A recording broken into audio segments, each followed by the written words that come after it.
This is Law with Charlie, hosted by Charlie Medcalf. This is your podcast and YouTube channel for all things law, legal academia, and qualifying as a barrister. Hello and welcome back to the Law with Charlie podcast. I am Charlie Medcalf, your presenter and also the person in charge of the Law with Charlie brand. Hello, and I hope you're all doing very well. Today we are having an introduction into a new topic in the law of evidence, and that is the topic of illegally and improperly obtained evidence.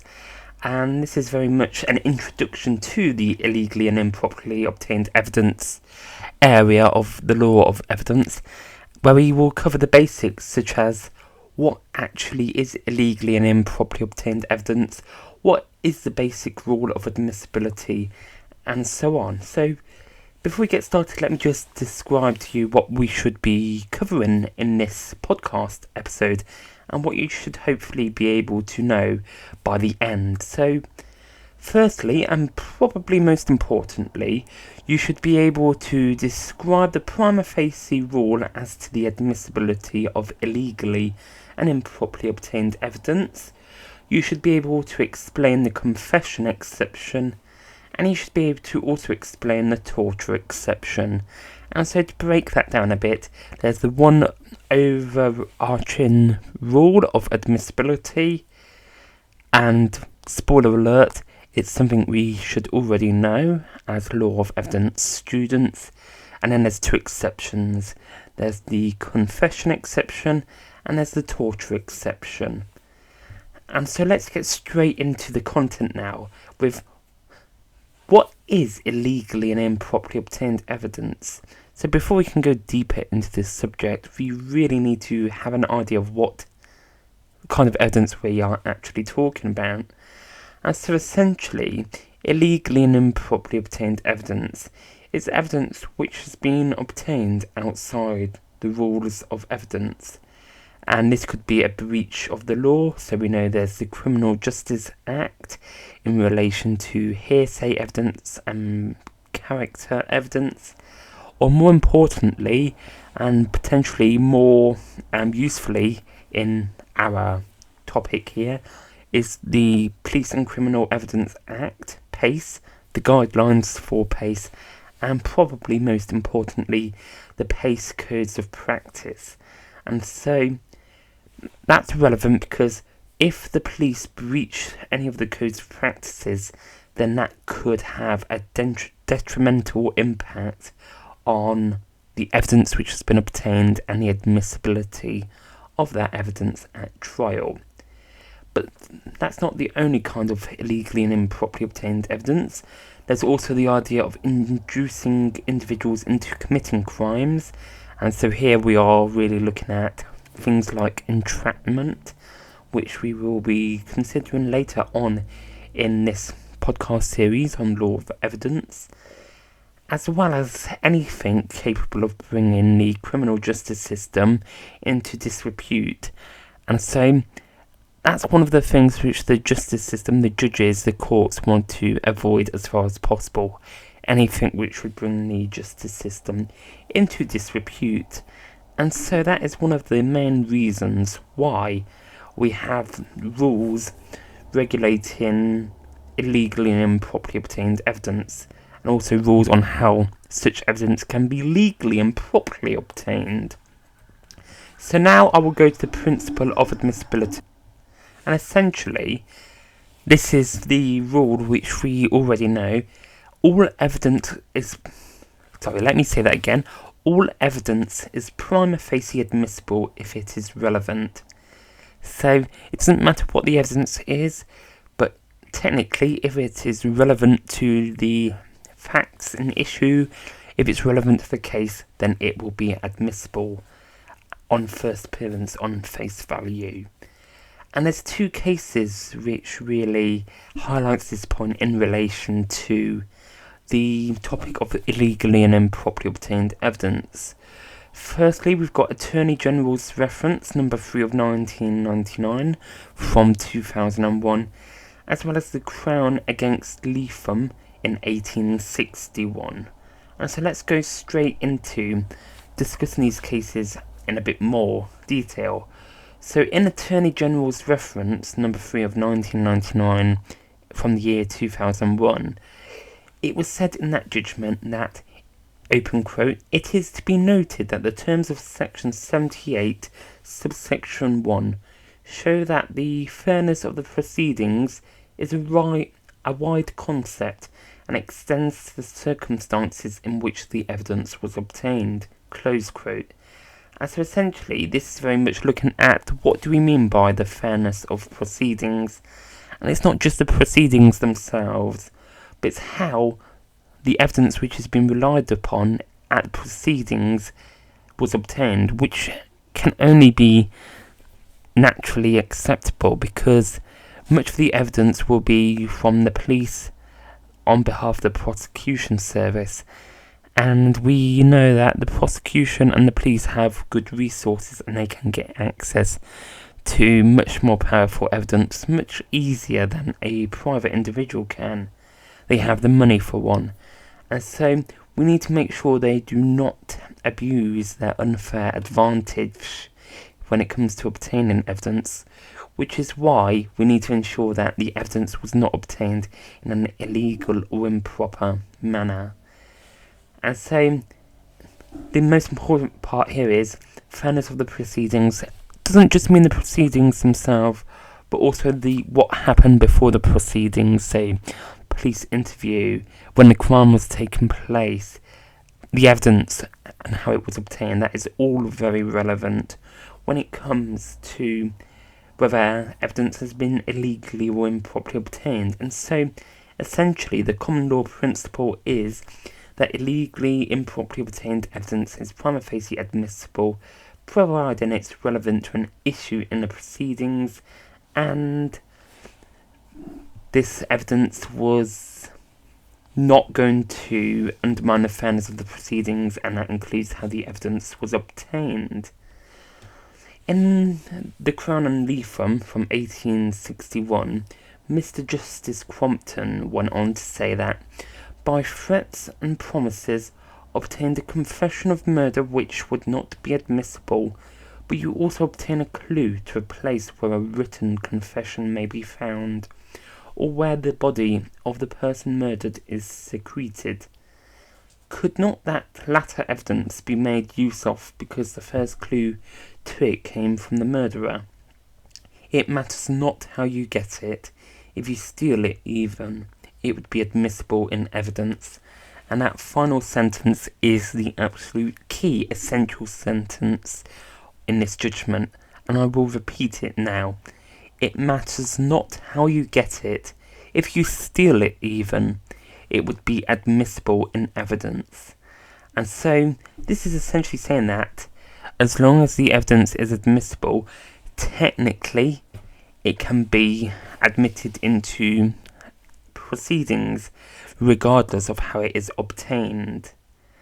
And so essentially the law of evidence, and in terms of the laws and rules around illegally and improperly obtained evidence, they essentially provide some exceptions to this rule, so scenarios where evidence should be excluded, but that doesn't impact the overall prima facie position that as long as the evidence is relevant, regardless of how it was obtained, it is technically admissible. And as I was mentioning earlier on, there are two main exceptions. And the first one is confession evidence. Essentially any confessions which have been obtained by oppression or in any illegal way. And that is something we look at in earlier topics as well. And so that's very much already been dealt with earlier on in my Law of Evidence series. And the second exception is that the evidence which has been obtained is a result of torture, and mainly a torture of a third party.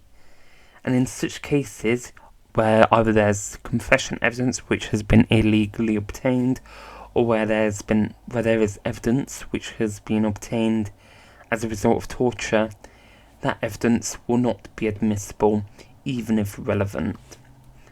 And so let's go into a bit more detail now in terms of confession evidence. So, confessions which look to have been obtained as a result of oppression or other behaviour that is capable of rendering a confession unreliable may be excluded, and this is inadmissible as a matter of law. And we can see this under section 76, subsection 2 of PACE in 1984, and that section goes on to say that if in any proceedings where the prosecution proposes to give in evidence a confession made by an accused person, it is represented to the court that the confession was or may have been obtained A. by oppression of the person who made it, or B. in consequence of anything said or done which was likely in the circumstances existing at the time to render unreliable any confession which might be made by him, and in consequence thereof the court shall not allow the confession to be given in evidence against him, except in so far as the prosecution proves to the court beyond reasonable doubt that the confession, notwithstanding that it may be true, was not obtained as aforesaid. And so to break this down into basic terms, if a confession was obtained by oppression, or anything said or done which may render that confession unreliable, then the court must not allow that confession into the evidence. And that's true even if that confession might be true.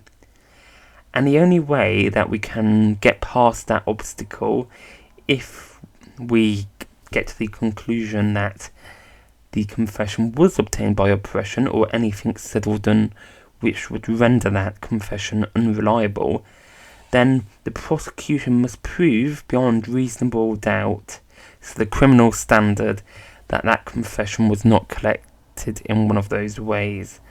And so the prosecution have to prove to a degree of certainty that the evidence was not obtained either through oppression or anything said or done rendering or likely to render that confession unreliable. Now, going on to the second exception, we have evidence which has been obtained by torture. And evidence obtained by torture of a third party will not be admissible at all, end of, essentially. And this is mainly relevant where international countries are involved. So, for instance, if a crime takes place overseas, or maybe it's a crime which took place in England and Wales, but there's evidence outside of England and Wales, and those countries do not have the same respect for human rights that many European countries have, and that international country manages to obtain evidence through torture, then that will not be allowed. We'd like to think that this is not the case in England and Wales, and from the facts we know, it isn't the case, but any torture whatsoever will render the evidence to be inadmissible. And this was very much seen in the case of A and the Secretary of State for the Home Department, number 2, in 2006, where Lord Bingham said, open quote, "The principles of the common law, standing alone in my opinion, compel the exclusion of third-party torture evidence as unreliable, unfair, offensive to ordinary standards of humanity and decency, and incompatible with the principles which should animate a tribunal seeking to administer justice." Close quote. And so what Lord Bingham says there is, I would hope, very much common sense. Torture is not humane, it's not the decent way to treat people, and it's not compatible with the values of the British justice system, and it's a clear breach of the European Convention on Human Rights, and as such, it should not be allowed to try and prove a case against someone. And so there is a blanket ban on torture evidence. When will the torture exception apply though? It could be when someone who is not on trial is tortured, someone was tortured by security services in another overseas jurisdiction, or places where there is less respect for human rights. And so the main three things which I have already mentioned. But mainly, it doesn't have to be the person standing trial. It can be someone who is not on trial, for instance, a witness, or potentially even a victim in some very bizarre cases, if I may say so. Now, there are no loopholes, essentially. You may remember that for evidence obtained by confessions, illegally obtained confessions, there is a loophole where even if the confession is excluded, evidence which has been discovered as a result of that excluded confession may still be relied upon in a trial, as long as the method of it being obtained is not disclosed. And so, if I obtained a confession illegally, but in that confession it pointed me to where a murder weapon was hidden, and I then went to collect that murder weapon, if at trial that confession was held to be illegal and was not allowed in, that would not stop me from adducing the murder weapon as evidence of the crime. But it's just important that I do not let the jury know that that knife, that murder weapon, was obtained as a result of an illegal confession. And this is in section 76, subsection 4 of PACE. However, for evidence obtained by torture, there is no such loophole. So even if there is legal evidence found as a result of evidence obtained by torture, that is still not allowed. So it doesn't matter how remote it is, if evidence is found as a response to torture, it will not be allowed at all. So that's pretty much all of the content in this podcast. Let's just recap what we've been through. So we've looked at the prima facie rule as to admissibility of illegally and improperly obtained evidence, and essentially we came to the conclusion that all evidence is prima facie admissible if it is relevant, subject to the two main exceptions. So confessions, which have been obtained either by oppression or anything said or done likely to render that confession unreliable. And then there's the second exception, which is the torture exception. So evidence obtained as a result of torture will not be admissible. So that's very much concludes this podcast for today. So thank you very much for listening. If you have any questions, please do let me know. You can either send me a message on whichever platform you listen to your podcasts on, or you could even visit my YouTube channel, Law with Charlie, and drop a comment there. Please do follow my podcast here so you don't miss any more out. And if you haven't done so already, please do go to my YouTube channel as well and subscribe there, like my videos and leave a comment. As I'm sure I pretty much say every time, by you engaging with me through likes, comments, subscriptions, follows, etc., that shows me there's a demand for my content and that people want this kind of content, and that encourages me to keep going and keep producing this content. Plus, I just love hearing from my audience as well, and so I always try my hardest to respond to every comment, and so it would be great just to hear from you. Do also check out all my other podcasts, wherever you listen to your podcasts, as well as my YouTube videos, and I'm also producing premium content. And so if you are interested in this premium content, which takes you into much more detail in various areas of law and helps push you towards those first class marks, then do let me know and I can help you. And also do please support me. What I do is not easy and it's not cheap, and so by supporting me you will really help me and my plans and enable me to provide more content like this. And details of how you can support me will be in the description of this podcast. But that very much concludes today's podcast episode. Again, thank you very, very much for listening, and I look forward to talking to you next time. Goodbye.